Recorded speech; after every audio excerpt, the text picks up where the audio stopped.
তো hello guys, আপনারা কিন্তু এই মুহূর্তে ইনস্টাগ্রাম অ্যাপের মধ্যে একটি নতুন সমস্যায় পড়ে থাকতে পারেন। দেখুন, আপনারা কিন্তু এখানে চ্যাট অপশানে ক্লিক করে নিয়ে এখানে যে নতুন ইনস্ট্যান্ট অপশান রয়েছে এই ইনস্ট্যান্ট অপশানে ক্লিক করে নেবেন। এবং তাহলে দেখুন এখানে একটি অপশান শো করছে, অ্যাড এ ক্যাপশন। কিন্তু আপনারা দেখুন যতবারই এখানে অ্যাড এ ক্যাপশানে ক্লিক করে নিচ্ছেন, এখানে কিন্তু ক্যাপশনটি কিন্তু অ্যাড করতে পারছেন না। তো আপনাদের যদি এই প্রবলেমটি হয়ে থাকে, আপনারা তা কিভাবে সলভ করবেন, অর্থাৎ কিভাবে এখানে ক্যাপশনটি অ্যাড করবেন, সেটিই জানাবো আজকের এই ভিডিওটিতে। তাই জন্য কিন্তু পুরো ভিডিওটি অবশ্যই দেখতে থাকুন।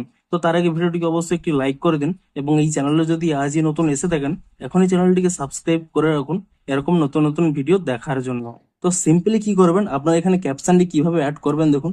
আপনারা যদি এখানে অ্যাড এ ক্যাপশন এই অপশনে ট্যাপ করে নেন, এখানে কিন্তু কোনো ক্যাপশন কিন্তু অ্যাড হবে না। এমনকি দেখুন এখানে যদি ক্লিক করে নেন, এখানে কিন্তু ফোকাসগুলো চেঞ্জ হবে, কিন্তু কোনোভাবে ক্যাপশন চেঞ্জ হবে না। কিন্তু কোনোভাবে এখানে কিন্তু ক্যাপশন অ্যাড হবে না। আপনারা সিম্পলি কিভাবে অ্যাড করবেন, এখানে দেখুন অ্যাড এ ক্যাপশন, এই যে লেখাটি রয়েছে তার ঠিক এই নিচের অংশ দিয়ে আপনাদের ট্যাপ করতে হবে। দেখুন এখানের মধ্যে যে কোনো জায়গায় যদি আপনারা এখানে ট্যাপ করে নেন, তাহলে দেখুন এখানে কিন্তু লেখার অপশানটি চলে আসবে। আপনারা সিম্পলি দেখুন এখানে যে কোনো কিছু দেখুন ক্যাপশন কিন্তু এখানে লিখে দিতে পারবেন। এবং তারপর এখানে এই ঠিক চেনে ক্লিক করে নেবেন, তাহলে দেখুন এখানে কিন্তু ক্যাপশনটি চলে এলো। এবং তারপরে আপনারা যে কোনো ফটো এখানে ক্লিক করে নিতে পারেন, তাহলে কিন্তু ক্যাপশনের সাথেই এখানে কিন্তু ইনস্ট্যান্ট গুলো আপলোড করতে পারবেন।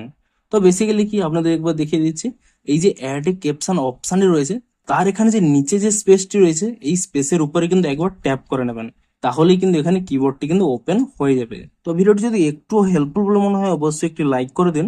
দেখা হচ্ছে আরো কোনো ইন্টারেস্টিং ভিডিওর সাথে। Thanks for watching.